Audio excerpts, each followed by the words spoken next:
What is 5G? You've probably heard it means faster internet, and maybe you've seen the 5G symbol on your phone somewhere. And perhaps you've even heard about studies looking into whether 5G affects human health. In this KSAT Explains, we're breaking down what you need to know about the research so far and what makes 5G different.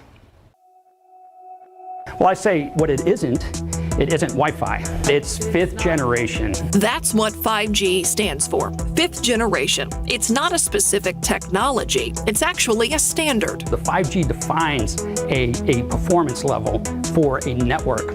That performance level is set by the International Telecommunication Union. It's an agency of the United Nations.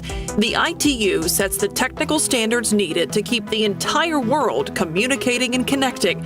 They essentially say, hey, here's the level of performance needed to make sure everyone around the world is able to use all their ever-advancing devices seamlessly. It's up to companies to put the technology in place. One of the requirements of 5G is to have 1 million devices supported within a square kilometer area.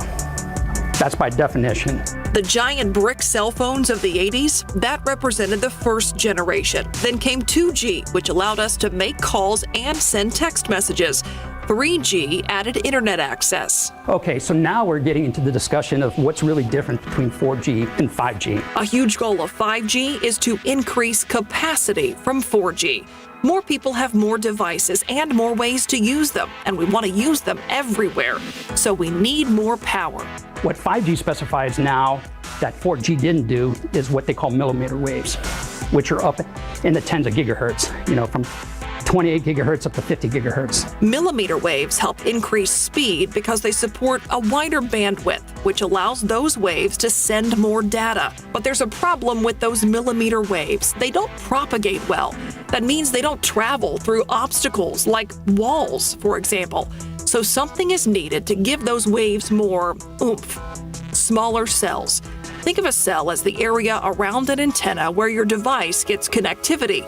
In 5G, with millimeter waves, cells have gotten smaller and closer together to help transmit them further. You've probably seen the newer infrastructure, those rectangular boxes or nodes popping up on utility poles. And so you can overcome some of the propagation delays and inefficiencies. Instead of broadcasting like you see on cell towers, maybe in 120 degrees, now you can narrow that beam and focus all that energy so you can go further. Think of it like narrowing the focus of a flashlight. You can focus it where you have a really bright, a wide beam, right? But you can't see as far. But you can take that and narrow that beam. Now you're taking all that light energy. You can see farther, but you can't see the angle. So the trajectory of those waves is now more precise. In 4G, there was a limit of 8 antennas per node. Now in 5G, hundreds of smaller antennas are used, and typically they're closer to the ground. Which means those radio waves at higher frequencies and in a more narrow direction are closer to us. And that's raising questions about how exposure to those waves could impact human health. Alicia Benetta explains how a woman in Cibolo hopes to keep 5G away from her child's school. Kenjada Dobbins was in the parent pickup line when she noticed construction on the sidewalk. May is when I saw the pole, May 6th. She's worried about radiation from the 5G box. And there's actually a warning on the box itself that reads, "Notice, RF energy emitted by this device may exceed the FCC's general public exposure limits. Stay at least 2 feet away from the device." You're going to be exposed to radiation, and I get that, but there's some radiation that's, according to the FCC, that's safe, and then there's some that's concerning, like a 5G pole. Dobbins says no warning was given by the city of Cibolo or the wireless provider. We found there are very few regulations for the placement and construction of 5G towers in the state of Texas. They seem to have their hands tied because of a clause called right-of-way. We checked with the city of San Antonio too.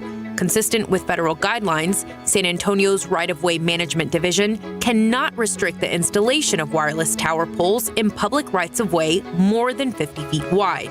But we don't allow proprietary poles for 5G nodes to be placed on streets that are less than 50 feet wide. So that pretty much keeps them out of residential areas.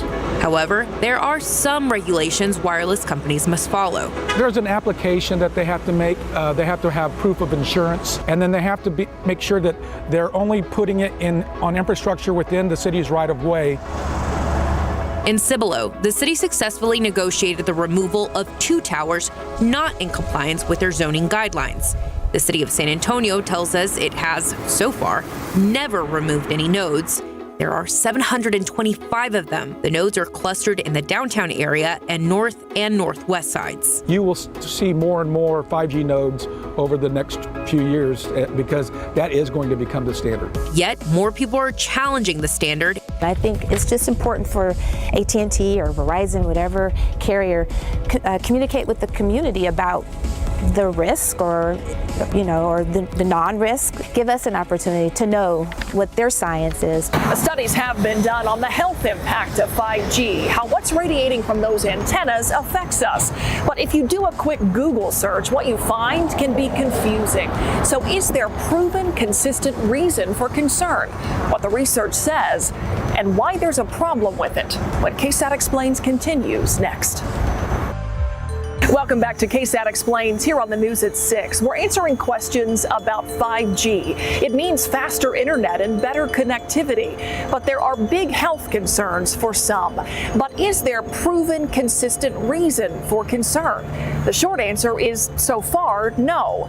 But the longer answer is that there are problems with the studies that have been done. They were not conducted properly in the sense adequate controls were used. A little over half those studies showed an effect. The other number of studies didn't. But again, each of those studies you can look at and say, well, I know it showed an effect, but they didn't quite control for temperature, or they didn't really control for the type of animal that was being used, or some other challenge with the study itself that makes it unreproducible. So when it's not reproducible in science, we generally tend not to trust it. The studies looked at whether radiation from 5G technology could cause genetic damage. Just raising the temperature of a living tissue can damage the DNA. So if you aren't controlling properly for that effect, then you might find a false positive result. Because of those problems, we will not be able to conclude either way whether radio-free 5G induces genetic damage or not.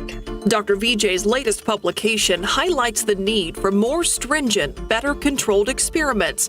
But research takes time. So let's talk about what we know right now. Every day as we walk through our environment, we're being bombarded by electromagnetic radiation, whether it's a radio station broadcasting, which is a pretty low energy, or a 5G that's broadcasting, which is a bit higher energy, or the sun itself, which we know is very high energy. UVA is bombarding us and damaging our DNA regularly. But there's a much greater distance between us and the sun than us and 5G antennas. True, however, the sun is much, much more powerful than any man-made source or human-made source of radiation. It's not the higher frequencies used by millimeter waves in 5G that raise questions. They don't penetrate well.